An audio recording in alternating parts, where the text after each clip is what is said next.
అందరికీ నమస్కారం. ఈ వీడియోలో మనం R2R ఇంటర్వ్యూ ప్రాసెస్ గురించి మనం ఒకసారి డిస్కస్ చేద్దాం.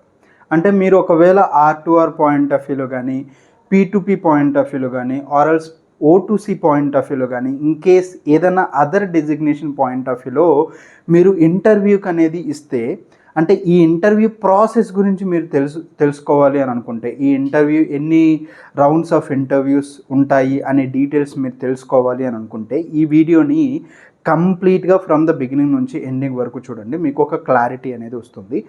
సో ఇకపోతే మెయిన్ టాపిక్లోకి వెళ్ళే ముందు, అంటే దీని గురించి డిస్కస్ చేసుకునే ముందు నాదొక చిన్న రిక్వెస్ట్. సో మీరు కనుక ఇంకా మన ఛానల్ని సబ్స్క్రైబ్ చేసి ఉండకపోతే ప్లీజ్ సబ్స్క్రైబ్ చేయండి.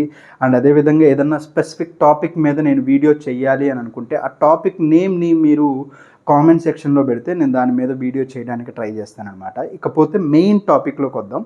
ఎన్ని రౌండ్స్ ఆఫ్ ఇంటర్వ్యూస్ అనేది ఉంటాయి ఫర్ R2R, O2C కానీ P2P పాయింట్ ఆఫ్ వ్యూలో ఎన్ని రౌండ్స్ ఆఫ్ ఇంటర్వ్యూస్ ఉంటాయి?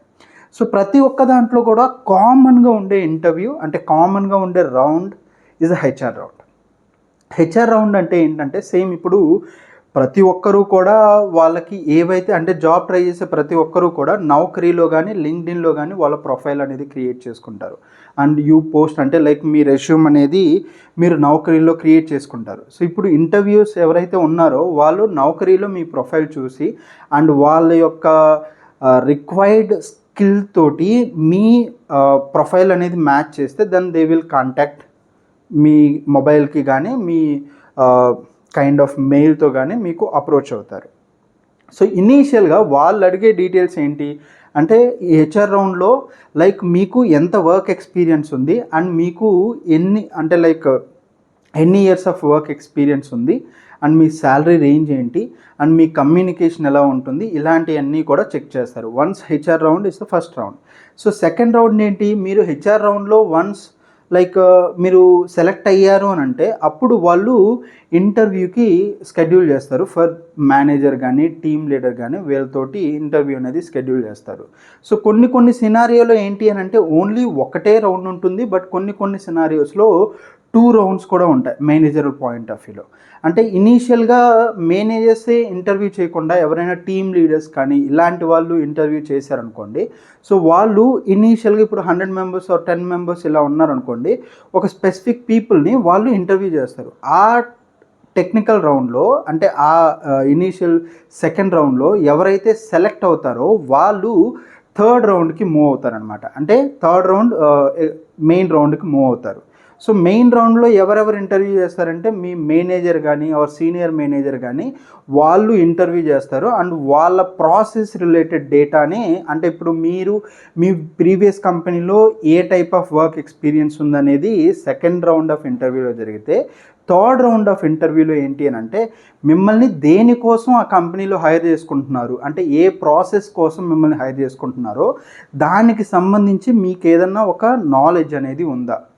సో ఇలాంటి కైండ్ ఆఫ్ ఇన్ఫర్మేషన్ అనేది మీ నుంచి క్వశ్చన్స్ అడుగుతారు. అంటే ఇఫ్ దే ఆర్ అంటే hiring for the bank reconciliation process కానీ ఇంటర్ కంపెనీ పోస్టింగ్స్ ప్రాసెస్ కానీ ఇలాంటి దాని కోసం వాళ్ళు హైర్ చేసుకుంటున్నారు అనుకోండి, దాని రిలేటెడ్ మీకు వర్క్ ఎక్స్పీరియన్స్ కానీ నాలెడ్జ్ కానీ ఉందా లేదా అనేది ఇనీషియల్గా క్రాస్ చెక్ చేస్తారు. ఒకవేళ ఆ స్కిల్కి అంటే వాళ్ళ రిక్వైర్మెంట్కి అనుకూలంగా మీకు మ్యాచ్ అయింది అని అంటే అప్పుడు మీరు సెలెక్ట్ అయినట్టు. అంటే they will give you a confirmation to the HR team, అంటే ఈ పర్సన్ మాకు సెలెక్ట్ అంటే ఓకే అన్నట్టు సెలెక్ట్ చేశారు అని అంటే ఆ తర్వాత ఇనీషియల్ నెగోషియేషన్, శాలరీ నెగోషియేషన్స్ కానీ ఇలాంటివి ఉంటాయి.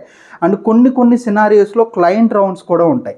క్లయింట్ రౌండ్ అంటే ఏంటంటే ఇప్పుడు వాళ్ళ క్లయింట్ అంటే ఇప్పుడు ఆ పర్టికులర్ ప్రాసెస్కి ఎవరైతే క్లయింట్ ఉన్నారో వాళ్ళు కూడా ఒక్కొక్క సినారియోలో ఇంటర్వ్యూస్ అనేది చేస్తారు. అంటే మీకు ఎంత నాలెడ్జ్ ఉంది, ఇప్పుడు మేనేజర్స్ అనేది హైర్ చేసుకుంటున్నారు అని అంటే ఇప్పుడు ఈ క్లయింట్ ఇంటర్వ్యూ ఎప్పుడు ఉంటుందంటే వెన్ అంటే ఆ పర్టికులర్ పొజిషన్ అనేది క్లయింట్ తోటి యాక్సెస్ ఉండే కైండ్ ఆఫ్ పొజిషన్ అన్నప్పుడు దెన్ డెఫినెట్గా క్లయింట్ ఇంటర్వ్యూ అనేది ఉంటుంది. సో వన్స్ క్లయింట్ కూడా అగ్రీ చేసినప్పుడే మీ యొక్క ఎంప్లాయ్మెంట్ అనేది ఖచ్చితంగా ఉంటుందన్నమాట. సో ఆ తర్వాత obviously salary negotiation, these are the steps, rounds of interviews అనేది ఇన్వాల్వ్ అవుతాయి in this R2R or P2P O2C ప్రాసెస్లో. ఐ హోప్ మీకు ఎంతో కొంత ఈ ఇన్ఫర్మేషన్ అనేది హెల్ప్ అయిందని అనుకుంటున్నాను. ఈ వీడియో మీకు హెల్ప్ అయిందని మీరు అనుకుంటే మీ ఫ్రెండ్స్కి షేర్ చేయండి. Sharing is caring. So informative video share చేయడంలో తప్పు లేదు కదా. అండ్ అదేవిధంగా ఈ ఛానల్ని సబ్స్క్రైబ్ చేయండి. అండ్ అదేవిధంగా స్పెసిఫిక్ టాపిక్ మీద నేను వీడియో చేయాలి అని అనుకుంటే ఆ టాపిక్ నేమ్ని మీరు కామెంట్ సెక్షన్లో పెట్టండి. నేను దాని మీద వీడియో చేయడానికి ట్రై చేస్తాను. Thank you so much and all the best.